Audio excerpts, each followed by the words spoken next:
High friend, good morning. আর তোমরা দেখছো তোমাদের প্রিয় YouTube channel exam guide by Nitu. আমি নিতু, তোমাদের জানাই স্বাগত। তোমরা যারা এসএসসি জিডি কনস্টেবল পরীক্ষার জন্য প্রস্তুতি নিচ্ছ, তোমাদের এখন শেষ মুহূর্তের প্রস্তুতি ক্লাস চলছে। এখন আমি করাচ্ছি 11 নম্বর ক্লাস। এর আগে আমি 10টি ক্লাস তোমাদের করে দিয়েছি। তোমরা এখনও যারা দেখোনি অবশ্যই তোমরা দেখে নেবে। তো বন্ধুরা, ভিডিওটা ভালো লাগলে একটু লাইক করে দেবে। আর চ্যানেলে যারা নতুন আছো, সাবস্ক্রাইব করোনি, তো তোমাদের বলবো অবশ্যই চ্যানেলটি সাবস্ক্রাইব করে নেবে। এছাড়া শুধু এটা যে এসএসসি জিডি কনস্টেবলের জন্য সেটা নয়, তোমরা যারা কলকাতা পুলিশ বলো, ফুড সাপ্লাই, ক্লার্কশিপ পরীক্ষার জন্য প্রস্তুতি নিচ্ছ, তোমাদের জন্যই কিন্তু এই প্রশ্নগুলো সমান গুরুত্বপূর্ণ।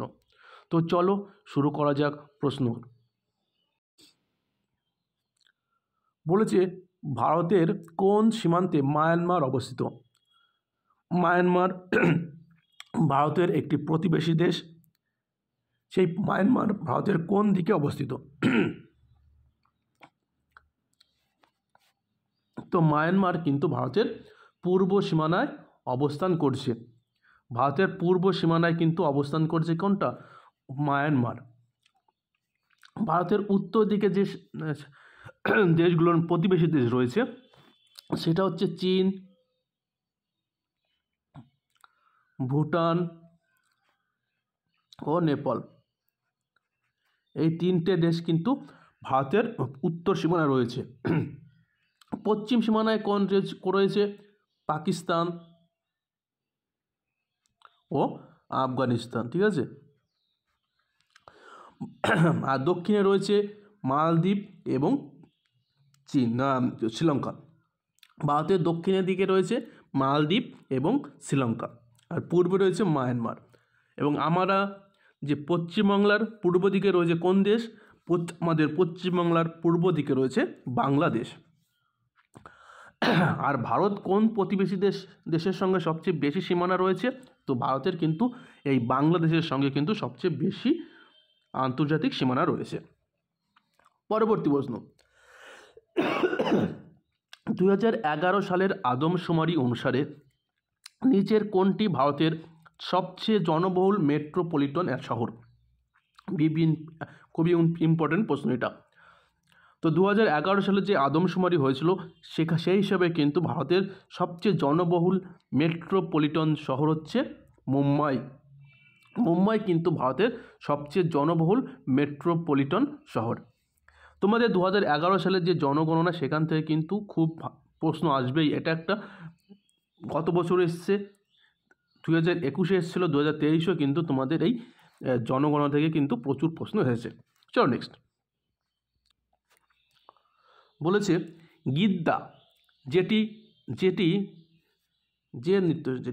নৃত্যটি মহিলাদের দ্বারা পরিবেশন করা হয়, এই নৃত্যশৈলী কোন রাজ্যের অন্তর্গত?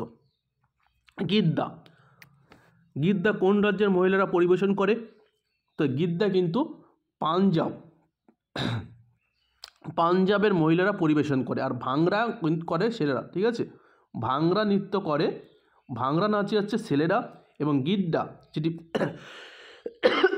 যেটি পাঞ্জাবের একটি নৃত্য শৈলী যেটি মহিলারা কিন্তু পরিবেশন করে।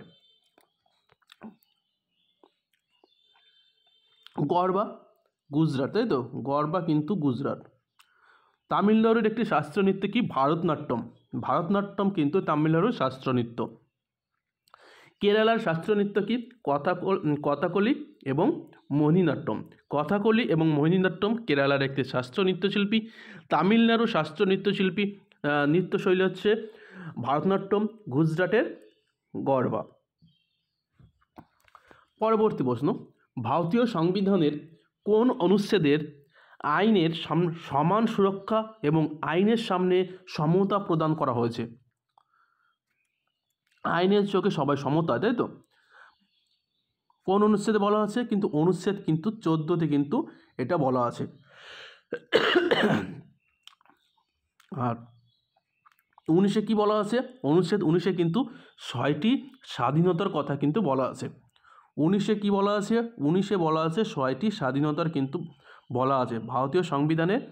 19-এ কিন্তু 6টি স্বাধীনতার কথা বলা আছে। অনুচ্ছেদ 24-এ কী বলা আছে? এটা কিন্তু তোমাদের আজকে হোমওয়ার্ক থাকলো, এটা আমাকে বলবে তোমরা কমেন্ট করে। অনুচ্ছেদ 24-এ কী বলা রয়েছে অবশ্যই আমাকে কমেন্ট করে বলবে। চলো নেক্সট প্রশ্ন। ডিসেম্বর 2023 অনুযায়ী কে পাঞ্জাব ন্যাশনাল ব্যাংকের সিইও পদে রয়েছে? ডিসেম্বর 2023 অনুযায়ী কে পাঞ্জাব ন্যাশনাল ব্যাংকের সিইও রয়েছে? তিনি হচ্ছেন অতুল কুমার গোয়েল। অতুল কুমার গোয়েল তিনি বর্তমানে পাঞ্জাব ব্যাংকের এমডি এবং সিইও পদে রয়েছে। পরবর্তী প্রশ্ন দেখো, নিম্নলিখিত ভাষাগুলোর মধ্যে কোনটিকে ভারত সরকার ক্লাসিক্যাল ল্যাঙ্গুয়েজের ঘোষণা দিয়েছে? দেখো, পালি, হিন্দি, উড়িয়া এবং মারাঠি, এই 4টি ভাষার মধ্যে কোন ভাষাটিকে ভারত সরকার ক্লাসিক্যাল ল্যাঙ্গুয়েজের মর্যাদা দিয়েছে? সঠিক উত্তর উড়িয়া, বা উড়িয়া ভাষা কিন্তু ক্লাসিক্যাল ল্যাঙ্গুয়েজের মর্যাদা দিয়েছে ভারত সরকার। বলেছি মেটুর বাঁধ কোন নদীর উপর নির্মিত এবং কোন রাজ্যে অবস্থিত? এই যে প্রশ্নটা, এটা কিন্তু এসএসসি জিডি 2019-এ কিন্তু এসে গেছে। তো বন্ধুরা, তোমরা অবশ্যই একটু লাইক করে দেবে। আজকে তোমাদের অনেকেরই টেট পরীক্ষা থাকতে পারে, তাদের জন্য অবশ্যই শুভকামনা রইল যারা যারা টেট পরীক্ষা দিচ্ছ। তো মেটুর বাঁধ কোন রাজ্যে? মেটুর বাঁধ কিন্তু কাবেরী নদীর তীরে এবং তামিলনাড়ুতে গড়ে উঠেছে। মেটুর বাঁধ কাবেরী নদীর উপরে এবং তামিলনাড়ু রাজ্যে অবস্থিত।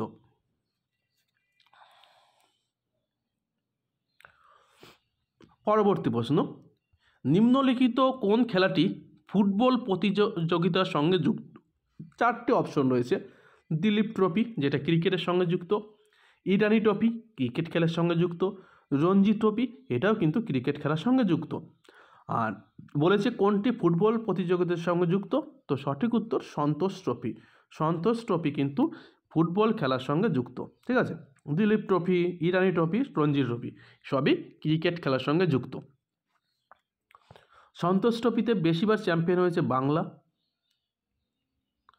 আর রঞ্জি ট্রফিতে সবচেয়ে বেশি চ্যাম্পিয়ন হয়েছে মহারাষ্ট্র, মুম্বাই। মহারাষ্ট্র হবে না, মহারাষ্ট্র বোম্বাই আলাদাই খেলে। ঠিক আছে, মহারাষ্ট্রের এই রঞ্জি ট্রফিতে মহারাষ্ট্রের রাজধানী বোম্বাই হলেও মহারাষ্ট্র এবং মুম্বাই কিন্তু দুটো আলাদা টিম নামায় এই রঞ্জি ট্রফিতে। ঠিক আছে, চলো নেক্সট। স্কারবি রোগ কোন ভিটামিনের অভাবে হয়? স্কারবি রোগ খুব ভালো একটা প্রশ্ন, এটা কিন্তু প্রতিটা পরীক্ষায় প্রায় আসে। তো স্কারবি রোগ ভিটামিন সি এর অভাবে কিন্তু কী হয়? স্কারবি রোগ হয়। ভিটামিন এ এর অভাবে কী হয়? রাতকানা, তাই তো? ভিটামিন এ এর অভাবে হয় রাতকানা। আর ভিটামিন ডি এর অভাবে কী হয়? রিকেট। ভিটামিন ডি এর অভাবে কোন রোগটা হয়? রিকেট রোগ কিন্তু ভিটামিন ডি এর অভাবে হয়। ভিটামিন সি এর অভাবে হয় রাতকানা, ভিটামিন এ এর অভাবে হয় রাতকানা, এবং ভিটামিন সি এর অভাবে হয় স্কারবি রোগ।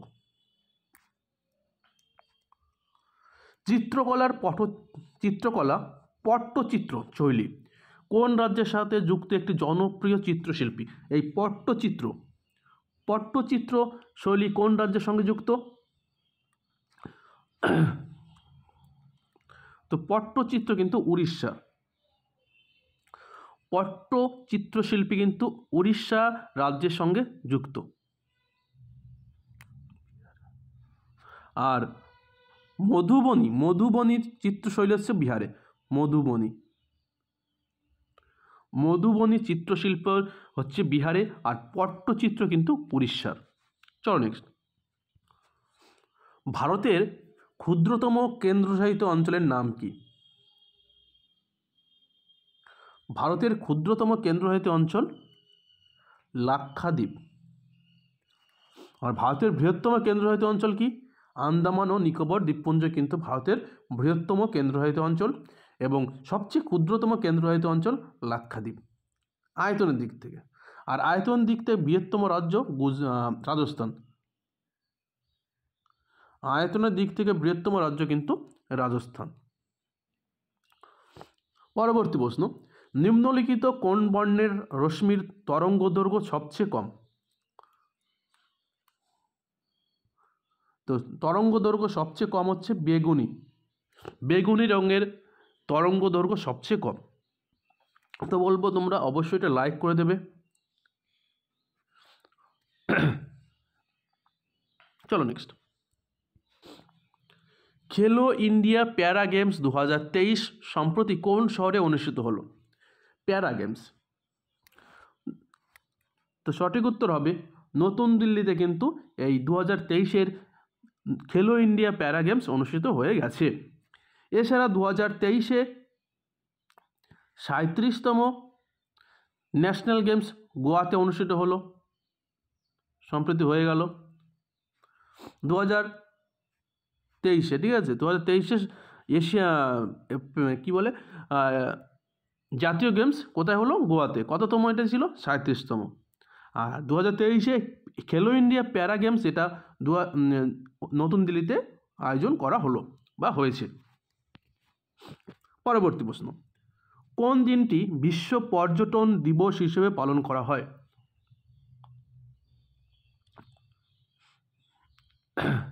তো সঠিক উত্তর 27শে সেপ্টেম্বর।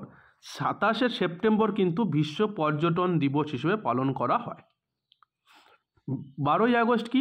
আন্তর্জাতিক যুব দিবস। ঠিক আছে, 12ই আগস্ট কিন্তু আন্তর্জাতিক যুব দিবস। আমাদের ভারতবর্ষের যুব দিবস 12ই জানুয়ারি, স্বামী বিবেকানন্দের জন্মদিন উপলক্ষে 12ই জানুয়ারি আমাদের কি করে জাতীয় যুব দিবস হিসেবে পালন করা হয়। আর সারা বিশ্বে 12ই আগস্ট কিন্তু সারা বিশ্বে আন্তর্জাতিক যুব দিবস পালন করা হয়ে থাকে। চলো নেক্সট, পরবর্তী প্রশ্ন, ভারত সরকারের কোন মন্ত্রণালয় থেকে প্রধানমন্ত্রী স্বাস্থ্য সুরক্ষা যোজনা চালু করা হয়েছে? এই যোজনা থেকে কিন্তু তোমাদের প্রশ্ন আসে। তো বলেছি আমি সম্পূর্ণ সিলেবাস ভিত্তিক, সম্পূর্ণ যে সিলেবাস অনুযায়ী তোমাদের কিন্তু এই প্রশ্নগুলো তৈরি করা হয়েছে। তো ভারত সরকারের কোন মন্ত্রণালয় প্রধানমন্ত্রী স্বাস্থ্য সুরক্ষা যোজনা চালু করেছে? তো সেটা হলো স্বাস্থ্য ও পরিবার কল্যাণ মন্ত্রক, ভারত সরকার। স্বাস্থ্য ও পরিবার কল্যাণ মন্ত্রক ভারত সরকার কিন্তু প্রধানমন্ত্রী স্বাস্থ্য সুরক্ষা যোজনা চালু করেছে। ভারতের স্বাস্থ্য ও পরিবার কল্যাণের দায়িত্বপ্রাপ্ত মন্ত্রী হলেন মনসুখ মান্ডভিয়া। ঠিক আছে, মনসুখ মান্ডভিয়া কিন্তু ভারতের স্বাস্থ্য ও পরিবার কল্যাণ দপ্তরের মন্ত্রী।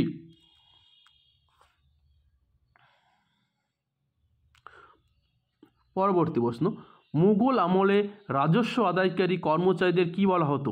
মুঘল আমল যেটি 1500